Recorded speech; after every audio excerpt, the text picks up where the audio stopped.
Bueno, lo dijimos y lo anunciamos con mucho entusiasmo. Y tenemos enfrente el manual de oratoria de don Julio Monteverde, y todos sus estudiantes de una universidad privada aquí lo aprecian mucho y dice que aprenden mucho con usted. Julio Monteverde es un especialista en comunicación, en oratoria, también estudió Derecho, porque ese es el paso, sobre todo hace unos años, cuando los niños hablaban mucho y muy bien, decían, este va a ser abogado. Así fue. Y realmente, eso fue una de las luces. Claro. Entonces, ahora, en un momento donde se piensa que hay muchos parámetros políticos y de comunicación que tienen que cambiar, hay muchos advenedizos que le dicen a candidatos, mira, tú tienes que cambiar tal cosa y vamos a hacerlo. Pero siento, y posiblemente sea por algo de la cultura nuestra y de alguna manera esa forma de ser altivos que tienen los políticos nuestros, hombres y mujeres, sí, que no se dejan asesorar. Sin embargo, los que se han dejado asesorar, usted le nota el cambio.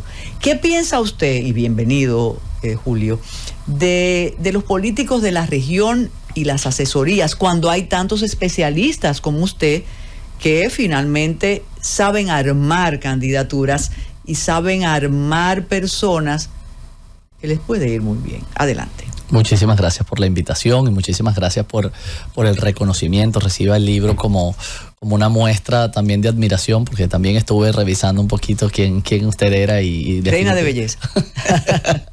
Sí. Bien, en cuanto a su pregunta, definitivamente sí hay un rechazo. Hay un rechazo de parte de los políticos. Creo que tienen ese ego que muchas veces controla nuestras conductas y dicen, yo no necesito oratoria, yo no necesito prepararme.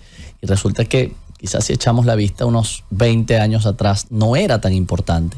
No habían tantas cámaras, no habían tantas redes sociales, no había tanta comunicación audiovisual. Es decir, si nos vamos mucho más atrás, 40 años atrás, 50 años atrás, no solamente era la radio y que era un medio importante. Hoy por hoy todavía se mantiene y tenemos una versión nueva que son los podcasts, pero palabras más, palabras menos es la radio también. Sin embargo, ahora hay mucha exposición visual, mucha exposición que requiere de una preparación para que puedas destacarte. Y definitivamente mantener una idiosincrasia que ya deberíamos darle un poco la espalda y empezar a evolucionarla. Ojo, no digo cerrarla, pero sí digo evolucionarla y ajustarla a los nuevos cambios, ajustarla a los nuevos tiempos y también entender que sí es necesario destacarse y que ya no es considerada la oratoria como un oficio. Ya es una ciencia, se estudia desde la neurociencia, lo comento en mi libro, se estudia desde la neurociencia, la gestión del miedo escénico desde la neurociencia y desde entender que hay un proceso cerebral, que hay un proceso de crianza que afecta directamente nuestra conducta de adulto. Y entonces vemos, por ejemplo, episodios como el de ayer en el que se desató un miedo escénico, un pánico escénico que no entendíamos. Y entonces quizá la figura novedosa e innovadora del debate fue lo que le pudo haber jugado en contra a este candidato. En ese caso, o en esos casos, Julio Monteverde, tenemos que pensar en la somatización. Hay médicos que te cuentan cómo de repente, si tú tienes un lance mañana, un reto, puedes amanecer lleno de ronchas. Sí, totalmente. O posiblemente puedes comenzar a perder el pelo o te puede dar un mareo. Y ya hay especialistas que te dicen eso es por la emoción. Hay muchas personas tratando de justificar, pero no desde la especialidad suya, sino especulando. No, pero ese señor tiene toda una trayectoria de triunfo, para no admitir que en efecto un miedo escénico pudo provocarte eso. ¿Es así, Julio? Definitivamente es así. Las enfermedades son formas en las cuales somatizamos las emociones que no se gestionan. Entonces, probablemente, y repito, enfrentarse a un formato distinto, porque de repente a nivel de política de calle, a nivel de política de oficina, es muy bueno, no lo dudamos, pero enfrentarse a un formato distinto, nuevo, desconocido, entonces pudo haberle jugado en contra y pudo haberle jugado o pudo haberse traducido en verdaderas conductas internas, que por supuesto no íbamos a ver, pero que él las estaba sintiendo. Se le acelera el corazón, tenemos la boca seca que se manifestó muchísimo, y es que ocurre, y también lo hablo muchísimo en mis clases, todo el aparato digestivo se apaga. Y si me permite el término, se apaga. El cerebro entiende que si estamos en una situación de amenaza, porque para él era una situación de amenaza, enfrentarse a eso era una situación de peligro, no estamos para comer. No necesitamos el aparato digestivo. Entonces se nos seca la boca, hay contracción en el estómago, se liberan los ácidos gástricos de manera descontrolada, se descontrolan los esfínteres. Todo eso ocurre porque el aparato digestivo se afecta, y pudo haberle estado pasando todo eso en conjunción con muchísimos otros síntomas que no podemos ver, pero que a él le estaban ocurriendo, y que eso fue lo que definitivamente le jugó en contra. Es lo mismo que por más que te prepares, el tremor, el temblor inicial de la voz, nos pasa a las personas que hemos sido maestros toda la vida y expositores, que tú dices, no me va a pasar, pero es algo que tú no controlas, aunque lo sepas. Es un reflejo. Exacto. Es un reflejo. Y al ser un reflejo no dices, oye, a partir de ahora no me va a temblar la voz. Es que no tienes cómo controlarlo. Exacto. No tienes cómo controlarlo. Entonces, es evidente, y no me voy a desdecir, y ahí hablo en primera persona, que eso no determina tu capacidad. Tú puedes tener un desempeño, bueno, sencillamente deplorable, como fue el de anoche, pero tú puedes tener condiciones posiblemente mejores que de las personas que sí se expresan bien. Podría ser. Pero entonces, la impresión hacia afuera, y volviendo a nuestra cultura caribeña, latina, hispana, lo que usted quiera, ¿cómo recibe el público esa manifestación de debilidad? ¿Con lástima? ¿Con indignación? Como nos decían muchas personas que escribían anoche. ¡Qué barbaridad! ¿Y cómo el partido tiene una persona así? ¿O el daño es irreversible en momentos como estos? Yo tuve una reunión con alumnos esta mañana, donde aprovechamos, por supuesto, a analizar este episodio por su actualidad, ¿no? Y definitivamente lo que concluimos es que sentían pena. La gente decía, pero ¿por qué no lo sacaron? ¿Pero por qué no pusieron una excusa de salud o algo para sacarlo de ahí? Porque definitivamente cada participación, cada vez que le tocaba abrir la boca, era, bueno, indescenso, porque definitivamente era muy, cada vez que hablaba, de hecho a veces que pedía la palabra y yo decía, no pida la palabra. ¿Y el sujeto se da cuenta? ¿La persona que está por ese...? Lamentablemente no se da cuenta. Está pasando por un proceso que se llama secuestro amigdalino, y el secuestro amigdalino ocurre cuando estamos bajo una amenaza o bajo un peligro que amenaza nuestra integridad. El cerebro que no puede controlar sus funciones, porque la amígdala controla esas funciones. Entonces empieza a generar ciertas conductas. Acelera el corazón, apaga el aparato digestivo, apaga la memoria. Imagínese lo importante, a través de la segregación de una sustancia que se llama corticosterona, apaga la memoria, que es vital en un momento como este, que es trascendental recordar lo que estudiaste, o recordar lo que practicaste, o recordar lo que sabes. Y entonces estamos secuestrados. Tenemos un secuestro amigdalino que no permite que nosotros actuemos a conciencia y a voluntad. Y todo lo que ocurre, empieza a dar risa, empieza el nervio, nos tocamos, nos movemos de un lado a otro. Todo eso ocurre de manera involuntaria, a manera de defensa, a manera de lograr salir como conducta evitativa, porque lo que quiere es salir de esa situación amenazante y peligrosa. Sin tener la posibilidad de decidir parar ese trance y decir, me voy, excúsenme que me siento mal. Eso no es posible en una situación. Es posible cuando hay una muy buena preparación. Debe haber gestión de las emociones, debe haber una inteligencia emocional clara, en donde yo pueda reconocer, a través del autoconocimiento, la autovaloración, la autoapreciación, que no estoy bien. Número uno, debo identificar que no estoy bien. Debo identificar además que no es una amenaza. Y al no ser una amenaza puedo tener cierto control. Y puedo decir, no es el momento para mí, debo retirarme. Pero debo tener una gestión de las emociones muy alta. Y no todo el mundo practica la inteligencia emocional. Casos como el de anoche, del candidato por el Partido de la Liberación Dominicana en Santiago, porque no vamos a usar subterfugio, es un caso que lo conoce el país completo. Es de dominio público. De dominio público. hubiera podido evitarse con un entrenamiento esa participación terrible, lamentable del candidato. Sí, definitivamente vimos un gran contraste. Vimos un contraste como el de el candidato Demóstenes Martínez, un candidato en el que no solamente se vio una preparación para el debate, sino que se percibe una preparación que tuvo desde hace mucho tiempo, abogado, comunicador, o sea, se ve que se mueve en las aguas de la comunicación, se ve que se mueve en las aguas de la oratoria y que no era un escenario desconocido, no era un escenario intenso, no lo era.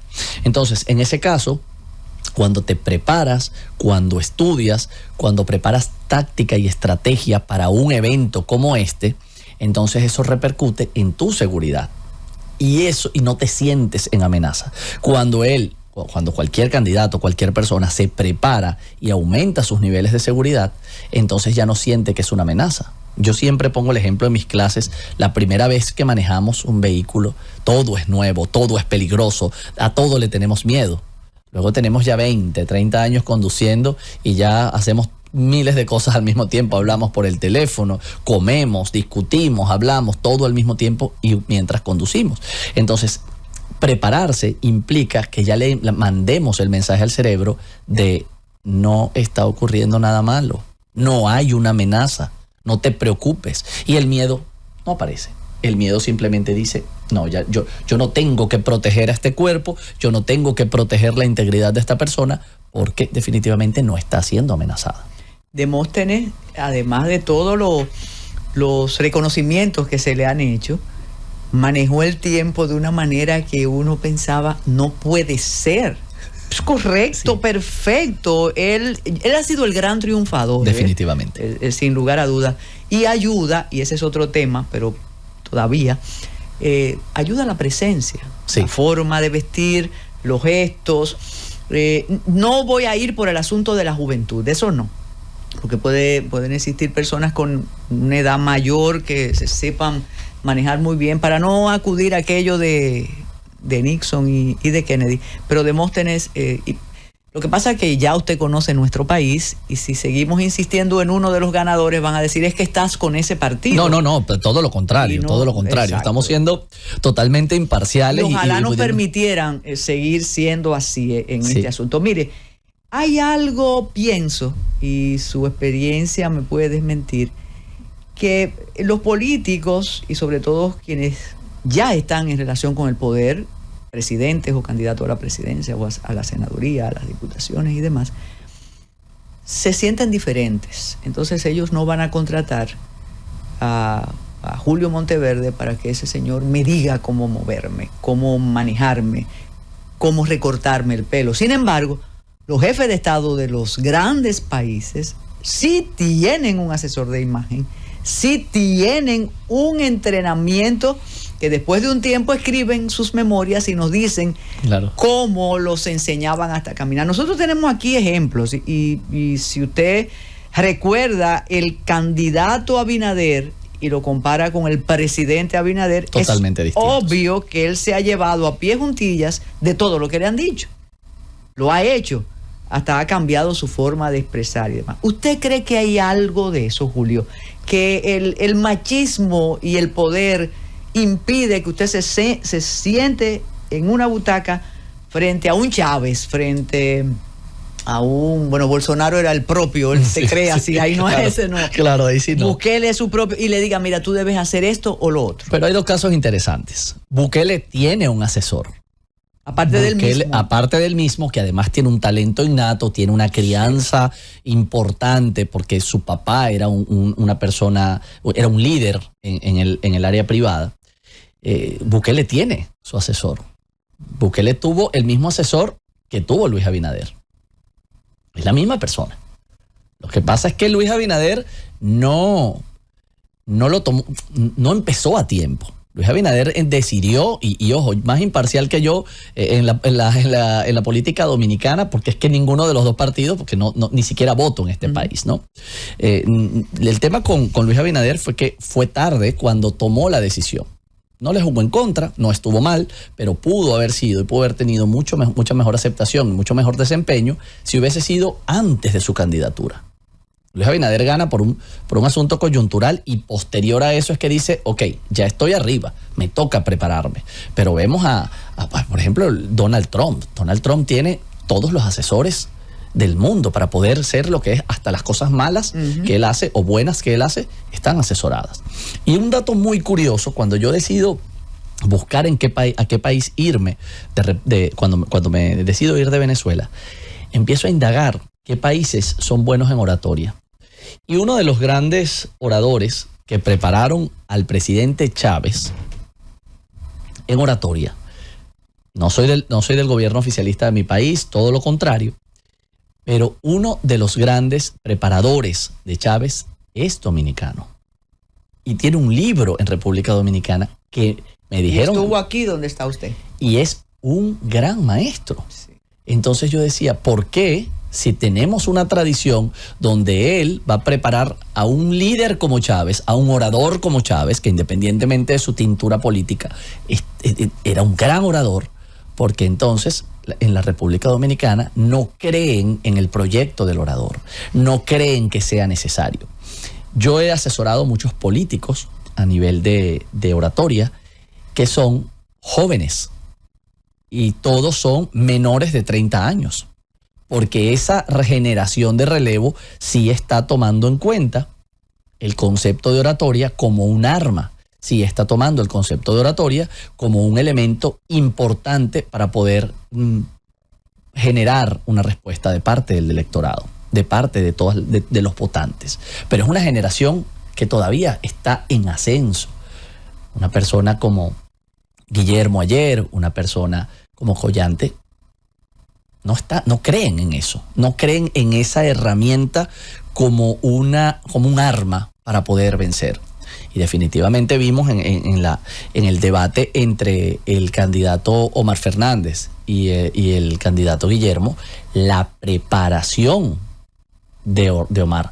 No solamente la preparación del debate, como en el caso de Demóstenes, una preparación y un manejo que ha sido por años. Él ha visto toda la vida que la oratoria es importante, él ha visto una figura de oratoria que, nos guste o no nos guste el candidato presidencial, debemos destacar que tiene un valor con relación a la oratoria, tiene aspectos buenos, yo como especialista veo que tiene algunos aspectos malos, pero sí es muy importante para el electorado y para el votante que vea al candidato, cómo se mueve el candidato. Sí se toman decisiones, sí se descartan candidatos, sí se toman decisiones internas de partido.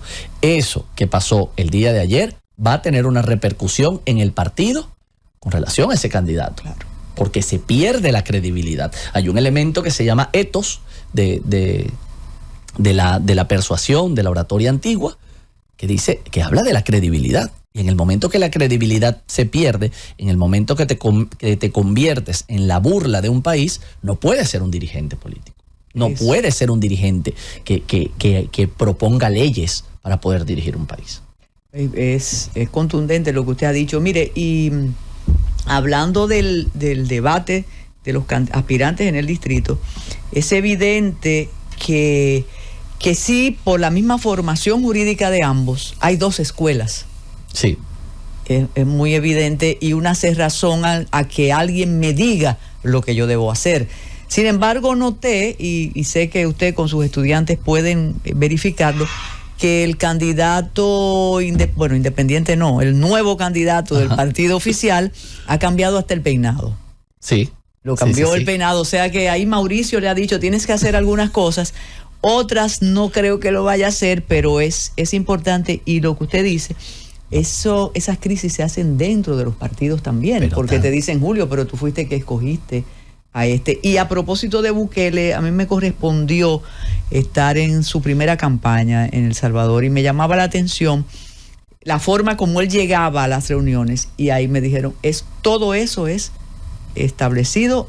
Todo es pensado. Exacto. Todo es pensado, todo está establecido, todo está medido. La espontaneidad es dirigida. No, por supuesto. Y el asesor que usted menciona es el doctor Céspedes, claro, Rafael Céspedes, y de verdad, Rafael él incluso Céspedes tiene un libro donde expone su cercanía con Chávez. A mí lamentablemente lo presté y lo perdí. O sea, no me lo devolvieron, pero es un libro que cuando llegué a buscarlo, porque esa fue uno de los primeros tesoros que vine a buscar aquí en República Dominicana, solo habían 2 libros en la librería. Compré uno, lo perdí, cuando fui a buscar el otro ya no estaba y no lo reeditan, sí, pero es una joya que debería, porque tiene mucho material real, mucho material que mide todo el éxito que tuvo la candidatura y la posterior presidencia de Hugo Chávez, claro, que fue gracias a su oratoria. Era uno de los valores que más se recordó y que más se recuerda y que más se valoraba del candidato. Y la posibilidad, no vamos a seguir advirtiendo que si somos o no somos, ¿no? No, claro. La posibilidad de proyectarse como tan cercano, eso es construido también. Por supuesto. Recuerde que Chávez, además de tener sus programas cotidianos, era un tipo, y cada vez que venía aquí tú lo sabías, que te echaba el brazo y que se hacía sentir muy cercano. De modo que la oratoria todavía es importante para... Sí, y ahora mucho más por el tema de la exposición que tenemos en redes sociales. Por ejemplo, Chávez, cuando tenía que reunirse con militares, se vestía de militar y se peinaba de una forma. Cuando se iba a reunir con empresarios, entonces se ponía un saco y una corbata y se peinaba de otra forma. Cuando iba a su programa, utilizaba una camisa más fresca. Es importante, hasta lo que usted dice, el peinado. El peinado envía un mensaje. El uso de accesorios envía un mensaje. El comportamiento que tenemos en cualquier situación envía un mensaje. Entonces, ¿por qué no prepararnos para eso? Si es lo que queremos hacer, enviar un mensaje.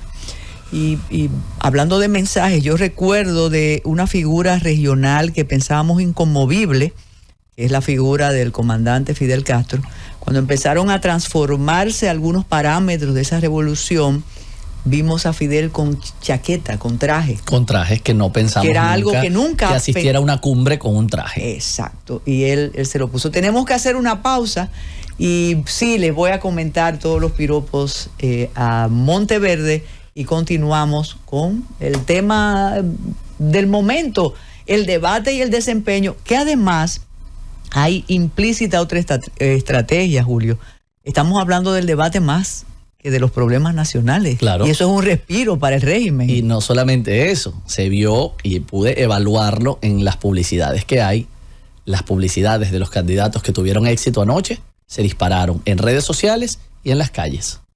En las pantallas digitales donde hay publicidad, la publicidad de los candidatos que tuvieron, bueno, la que puedo evaluar de aquí de Distrito Nacional, se dispararon. ¿Por qué? Porque entonces ahora todo el mundo está buscando a ver quién es ese de que están hablando en redes sociales. El que no estaba pendiente de la política dijo, ya va, vamos a ver qué pasó, y se meten en redes y pueden ir ganándose adeptos de gente que no estaba ni pendiente de eso. La pausa, Francis. En la Z101 es un aspecto, le da las gracias a Julio por los piropos. Ese fue un aspecto, independientemente de este primer análisis, de la forma, del fracaso de uno, del éxito de otro, de lo improcedente de alguno. Eso es un aspecto. Aquí no hay discurso disruptivo. Aquí hay discurso disruptivo en las redes, el alofoquismo, la vulgaridad, el chantaje. Va hacia otro lado. Pero el discurso disruptivo, controlado, serio, porque disruptivo no quiere decir... que te pongas un arete y te pintes de azul. No. Disruptivo es que yo rompo con los esquemas para llamar la atención, que no está mal. Pero sí, pero hay que hacerlo con elegancia, hay que hacerlo con contenido. No vulgaridades, no groserías, no denigrar al ser humano, denigrar a la mujer, como se ve también en las redes sociales o como se ve también en algunos programas, sino disruptivo, como hablábamos de Bukele, una persona que llegó a mover el suelo de mucha gente, llegó a que lo voltearan a ver y decir, oye, wow, ya va, hay algo ahí importante. Exacto. Hay algo que está pasando, hay algo que se está logrando. Y fue una estrategia muy interesante porque él sabía que lo que iba a lograr iba a ser trascendental. pero tenía que primero hacer ese llamado de, hey, aquí estoy, vean lo que voy a hacer. Y eso lo hace a través de una oratoria disruptiva, de una oratoria que evidentemente está planificada, que evidentemente está estructurada, pero que tiene su huella, tiene su sello. Claro. Y fuera del aire yo le mencionaba el caso de Cristina Fernández en Argentina. Y usted me dijo eso, acotó. Claro, ella también es disruptiva y tenía un manejo de su imagen y de su desparpajo político. Eso, totalmente. Que fue fundamental, que ha sido fundamental porque ella todavía no está fuera de juego, ¿no? Y que trae consigo, ese desparpajo trae consigo que la gente se identifique y que pueda decir, ok, quizás no estoy con su línea política, pero tiene su contenido, tiene su palabra, tiene su fuerza. En publicidad, en estrategia de mercadeo, usted sabe que se habla de lo aspiracional. Yo te quiero vender una bebida que realmente quizá usted y yo no consumiríamos porque nos va a dar una resaca muy grande. Seguramente. Sí, pero yo quiero que la consuma por el precio, la mayoría. Entonces yo pongo el modelo de anuncio, una pareja muy linda, muy joven, muy fresca. Entonces yo allá abajo sembrando arroz, digo, pero eso yo quiero. Con los políticos dominicanos pasa algo extraño. Hay una identificación porque tú eres distinto, tú estás en el Olimpo y yo tengo que ir a llevarte como flores a María, como tengo que. ¿Por qué pasa eso en nuestros países y no te identificas con el que es igual o parecido a ti, sino que tiene que ser alguien inalcanzable, esa figura casi paternal en quien yo confíe, que le prenda un veloncito y le rece? No, y que la política latinoamericana está llena de eso. La política latinoamericana está llena de un Mesías que queremos conseguir y que ojalá lo logremos y que lo vemos allá lejos. Y bueno, no importa, yo lo voy a seguir, así él nunca sepa quién soy yo, pero yo le entrego todo. Y resulta que el político ni siquiera de verdad va a saber nunca quién soy yo y de verdad nunca va a entregar nada por mí, porque va a mirar para sus propios intereses o por los intereses de su comunidad. Entonces, sí hay una cultura que no hemos querido evolucionar, que es la cultura de conquistados, la cultura de que llegó alguien a ponernos el pie arriba y que no somos capaces de decir, yo puedo ser igual que tú o más que tú. Yo quiero llegar a ser más que tú, yo quiero evolucionar. Resulta que no, yo tengo la capacidad para hacerlo, pero solamente me voy a quedar en aspirar a hacerlo, pero no voy a generar las acciones para. Y eso es grave, eso es sumamente grave, sobre todo en una generación como la que tenemos ahora, que vive todo a través de las redes sociales, vive todo a través del teléfono. Hay más inalcanzable y mucho más en el Olimpo están esas personas. Y a propósito, tenemos que, otro aspecto, cómo todavía ese tipo de político, el nuestro, para hacer campaña, va y abraza a las personas, carga a los niños, ve a las viejecillas. Eso es algo, por más que me digan que estamos entrando en una etapa de modernidad, yo no puedo concebir que sigan haciendo campañas así, y las hace. Vamos con las redes, Monteverde. Son dos mundos, ¿verdad? Sí. Son dos mundos paralelos que tienen un vértice que será el día de las votaciones. Tú entras a ese mundo, a veces yo le digo la cloaca virtual, y tú dices, pero esto es otra cosa, entienden de otra manera. Y si dicen es Julio, tú ves a Julio. ¿Cómo analizan ustedes los especialistas la emoción en las redes versus lo que nosotros analizamos tocándonos y viendo el candidato y viendo los errores y con más tiempo? Porque las redes te matan en instantes. ¿Cómo estudian ustedes eso? Las redes son un termómetro, definitivamente son un termómetro que nos puede entregar una tendencia, que nos puede entregar una idea de lo que está pasando. Sin embargo, la volatilidad de las redes sociales, la inmediatez de las redes sociales puede girar la tendencia de un momento a otro. Hoy pueden querer a alguien y mañana, por una palabra, por un gesto, voltean completamente la percepción que tienen de eso. Entonces hay que tenerla con muchísimo cuidado, hay que tratarla con muchísimo cuidado. Por eso es que todavía se sigue haciendo la campaña tradicional de volver, de tocar a la viejita, de prometerle a esta madre que tiene su hijo en brazos y cargarle el niño, todavía se cree en eso. Y como todavía se cree, entonces todavía estamos como exprimiendo las últimas gotas, ¿no?, de ese jugo. Sin embargo, las redes sociales, como nos muestran una tendencia, nosotros lo que tenemos que evaluar es cuán durable es esa tendencia, cuánto puede durar y aprovecharnos de las redes sociales o sacar el mayor provecho de las redes sociales para poder comunicar de una manera impecable, de una manera estratégica, de una manera estructurada, que es lo que nosotros queremos llevar. Y ahí entra en juego un equipo de trabajo. Yo llevo mis redes sociales si soy una persona común, si soy una persona que no me debo a una audiencia o que no estoy aspirando a un cargo político. Pero si yo tengo un cargo político, si yo aspiro a un cargo político, yo tengo que tener especialistas que sepan manejar la comunicación a través de las redes sociales, que sepan estructurar un mensaje tan sencillo como que sepan escribir un discurso.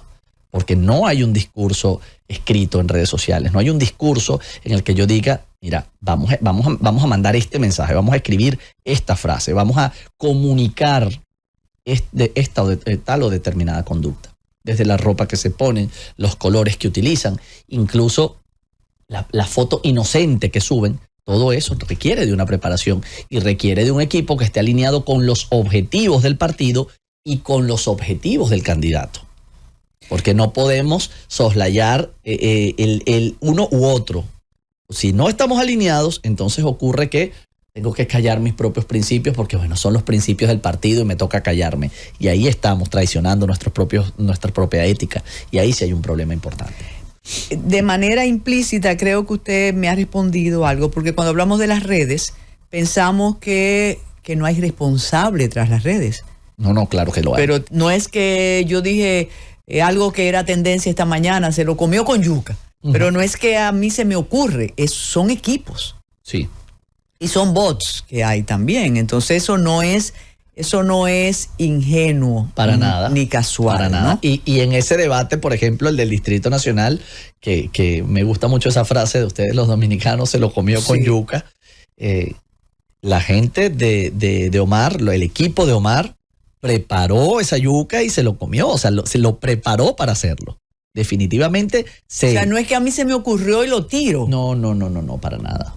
Para nada. Eso se planificó el cierre, un cierre impecable, esa conclusión impecable que hizo Mar, una apertura impecable, una respuesta muy bien pensada, y ahí vemos la ventaja. Uno preparó la oratoria, preparó su participación, y vio sus resultados, y el otro no preparó su oratoria, no preparó su presentación, y también se vieron resultados negativos, pero resultados al fin. Entonces, ahí hay una labor que hacer, hay una ventana que abrir a decir, uy, ya va, es necesario realmente el estudio de la oratoria, es necesario realmente preparar a un candidato, toda vez que este es el primer debate quizá de tanta relevancia y tan histórico. Pero ¿qué va a pasar cuando se haga cotidiano, cuando se haga formal, que todos los años electorales vaya a haber un candidato y vaya a haber un debate? Entonces, ¿lo van a preparar o no lo van a preparar?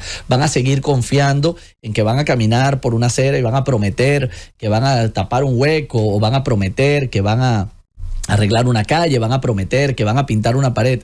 Eso ya no es suficiente. Eso ya va a ir mermando poco a poco y no va a ser necesario. Y ahora el debate no solamente está en un auditorio, el debate está en las redes sociales. Va a llegar el momento que toque hablar a las redes sociales, va a llegar el momento que toque escribir un mensaje, y eso va a cambiar las conductas de mucha gente.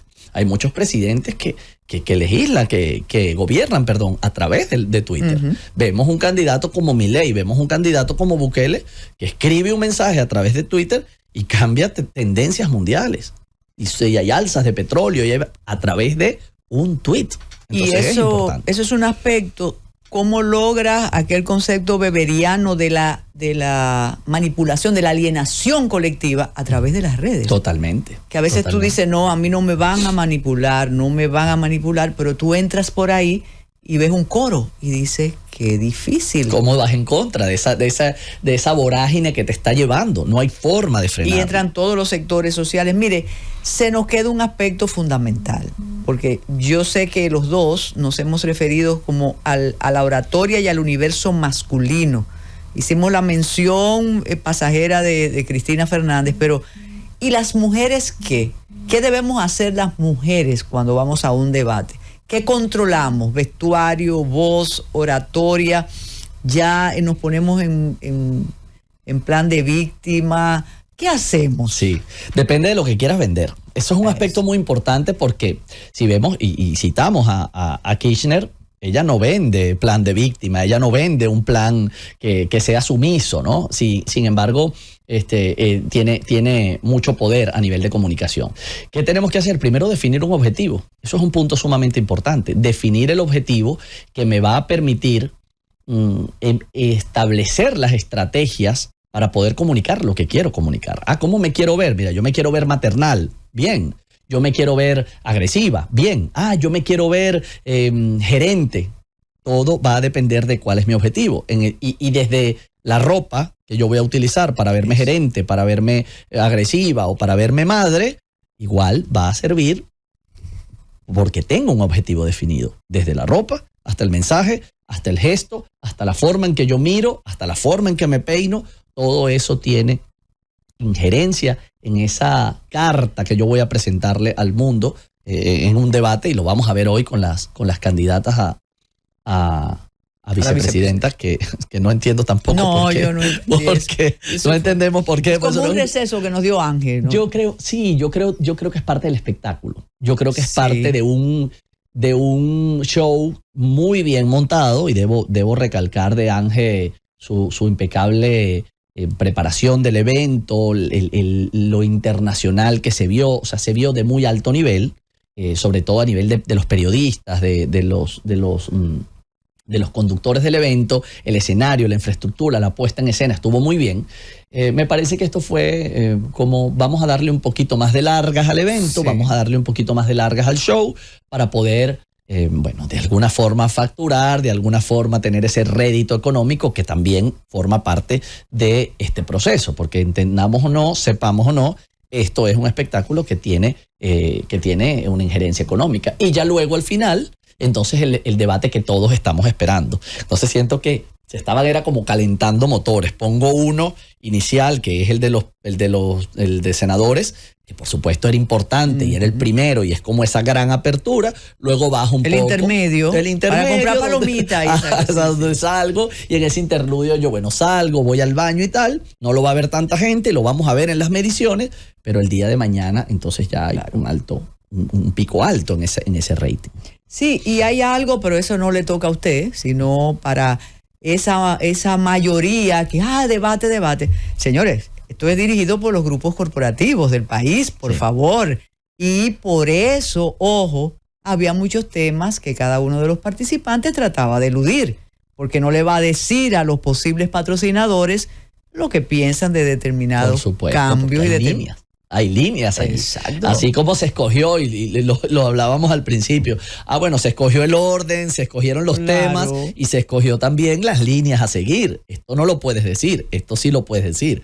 Y muchos de los candidatos frenaron y limitaron mucho sus posturas en función de un pool de patrocinadores que mermaron la... No, ¿y quién se va a atrever? Ya tampoco hay tiempo a decir eso. Miren, es que ustedes estaban ahí frente al poder corporativo de este país y tenían que portarse conforme a lo que nosotros queremos. Tan contundente es eso, que fíjese que al inicio de ese montaje excelente, como usted dice, estaban todos los patrocinadores. Como tres slides de puros patrocinadores. Sí, dijimos, pero ¿y esto? Pero es así.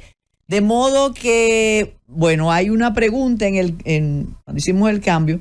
Dice, ¿qué tiempo usted considera el adecuado para preparar a un candidato? Eso depende. Depende de cómo se encuentre, porque si yo me encuentro un candidato como Bukele, es mucho más fácil llevarlo al objetivo que quiere que a un candidato que esté de cero. ¿ok? Y me ha tocado preparar gente que, mira, nunca había tenido contacto con la política, nunca había tenido contacto con la oratoria, entonces ahí el camino es mucho más largo, el camino es mucho más cuesta arriba que una persona que ya tiene ciertos estudios, que ya tiene cierto roce, que de manera empírica ha ejercido la oratoria, entonces es mucho más sencillo. Depende, por eso es tan particular, hay que hacer una evaluación. Yo evalúo al candidato, yo evalúo a la persona y digo, ok, a esta persona hay que hacerle tantas sesiones, vamos a estar tantos meses, vamos a estar un año si es necesario, pero todo depende de la situación en la que se encuentre y de los objetivos que se quieran lograr, porque la oratoria es ese puente que vamos a conseguir entre donde estoy y a donde quiero llegar. Mientras tanto, si no hay tiempo para contratar a Julio, busque su libro.